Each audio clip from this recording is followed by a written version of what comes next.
Hi everyone, I'm Meenakshi and welcome back to my channel.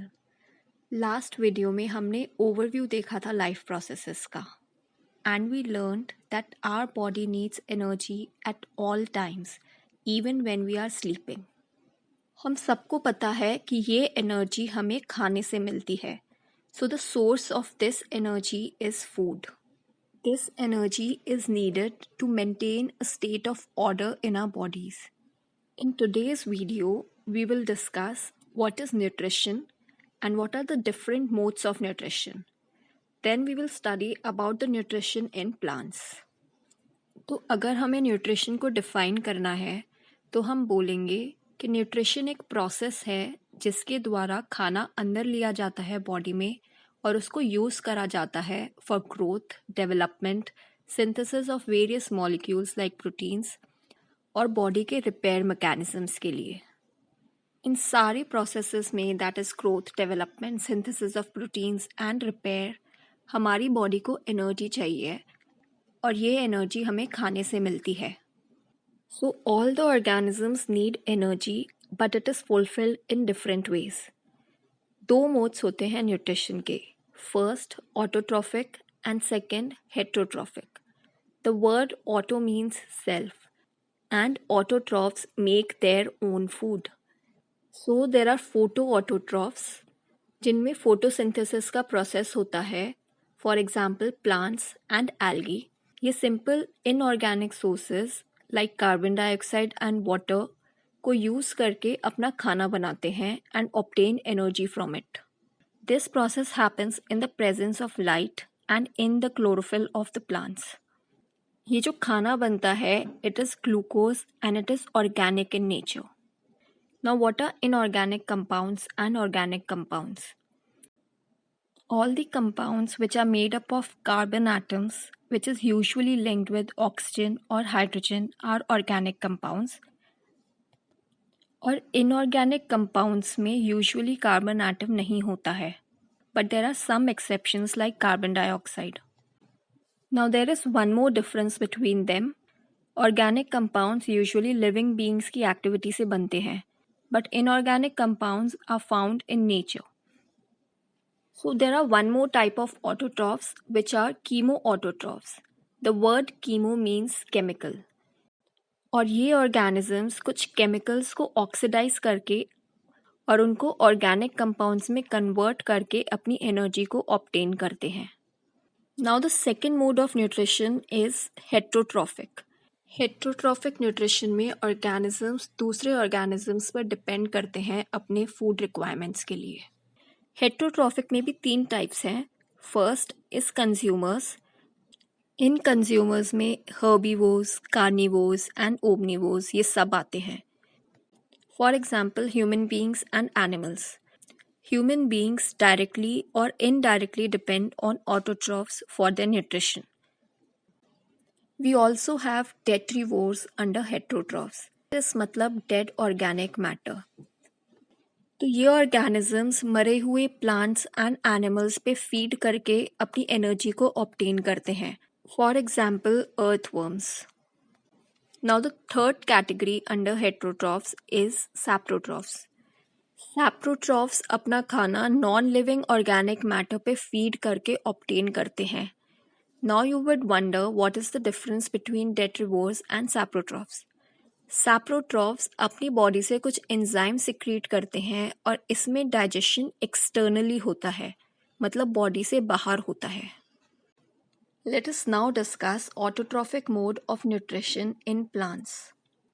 Plants में energy की requirement photosynthesis process से fulfil होती है.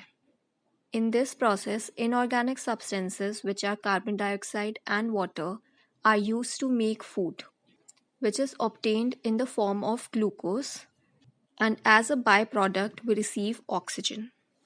So carbon dioxide is obtained from the air and water is obtained from the soil. इस process में sunlight and chlorophyll play a very important role.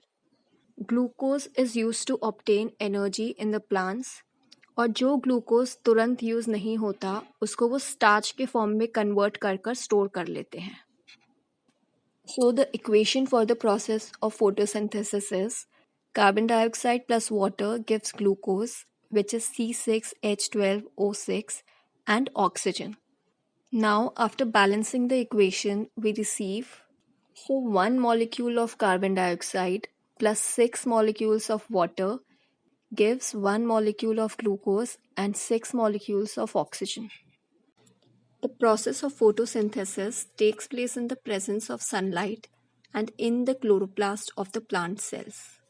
So it is important to mention sunlight and chlorophyll in the equation, which we mention on the arrows. Let us now understand the structure of a leaf. सबसे ऊपर वैक्सी cuticle होता है जिसके नीचे epidermis होता है. उसके नीचे बहुत सारे लीफ के सेल्स होते हैं जिसमें क्लोरोप्लास्ट मिलता है. सबसे नीचे एक एपिडर्मिस की लेयर होती है जिसके बीच में पोर्स होते हैं which are known as stomata, and these are guarded by the guard cells, about which we will discuss in a while. Now, nutrition in plants is a 3-step process. In the first step, absorption of light energy by the chlorophyll takes place. Chlorophyll is a pigment which is stored in the chloroplast, and these are found only in the plant cells and make the process of photosynthesis possible. ये chlorophyll absorb कर लेता है sunlight को in the form of photons. Second process is ये light energy जो absorb करी है इसको convert करना है chemical energy में. So the glucose that is obtained is a form of chemical energy. इस process में water molecule को split होना पड़ता है and जो oxygen हमें मिलता है वो इसी process में मिलता है. Third is कार्बन डाइऑक्साइड का रिडक्शन होता है. रिडक्शन मतलब उसके अंदर से ऑक्सीजन हट जाता है and it is used in the formation of carbohydrates. Now this carbohydrate in this process is glucose. अब ये ज़रूरी नहीं है कि ये सारे प्रोसेसेस एक के बाद एक कंटिन्यूसली हों. For example desert plants carbon dioxide रात को लेते हैं और एक इंटरमीडिएट बनाकर छोड़ देते हैं. दिन में इस इंटरमीडिएट को खाने में कन्वर्ट करा जाता है after light energy is absorbed by the chlorophyll. Now we know that carbon dioxide is obtained in the plants through stomata. These stomata are tiny pores which are present on the surface of the leaves. और इन pores से बहुत ज़्यादा gaseous exchange होता रहता है. It is important to note that this gaseous exchange not only takes place on the surface of the leaves but also across the surface of roots and stems. But leaves have a large surface area, तो predominantly यहाँ पर सबसे ज़्यादा photosynthetic activity होती है. Stomata से ना केवल गैसेस का एक्सचेंज होता है but also large amount of water can be lost in the form of vapour through a process called transpiration. इस लॉस ऑफ वाटर को बचाने के लिए stomata closes. So opening and closing of the stomata takes place with the help of guard cells. Guard cells swell हो जाते हैं जब इनमें पानी भरता है और ये हेल्प करता है स्टोमाटा को ओपन होने में. सिमिलरली अगर पानी का इनफ्लो कम है गार्ड सेल्स में तो ये श्रिंक हो जाएंगे और स्टोमाटा अपने आप बंद हो जाएगा. कुछ और फैक्टर्स हैं जो स्टोमाटा के ओपनिंग और क्लोजिंग को रेगुलेट करते हैं. For example carbon dioxide concentration. अगर लीफ में कार्बन डाइऑक्साइड की कॉन्सेंट्रेशन ऑलरेडी बहुत ज़्यादा है तो स्टोमाटा बंद हो जाते हैं. बट अगर लीफ में कार्बन डाइऑक्साइड की कॉन्सेंट्रेशन कम है these stomatal pores will open to gain carbon dioxide. So apart from this, plants also require materials like nitrogen, phosphorus, iron and magnesium जो कि soil से लिए जाते हैं. Nitrogen is very important element जिसको synthesis of proteins में use करा जाता है. इसको plants या तो inorganic nitrates और nitrites की form में लेते हैं या फिर इसको ऑर्गेनिक कंपाउंड्स के फॉर्म में लिया जाता है जो कि रूट्स में रहने वाले कुछ बैक्टीरिया उसके लिए प्रिपेयर करते हैं. Now apart from photosynthesis which is a process to obtain the energy requirement, there is another process that keeps on going in the plants at all times. This is respiration. Now in respiration plants take up oxygen and give out carbon dioxide. I would like you all to think about a question. why we should not sleep under a tree at night. You can answer down in the comment section if you wish to. That was it for today's video. In the next video, we will discuss heterotrophic mode of nutrition in human beings. If you liked the video, please don't forget to hit the like button. Also, if you're new to my channel, please hit that subscribe button. It means a lot to me. And don't forget to share the video. Thanks for watching.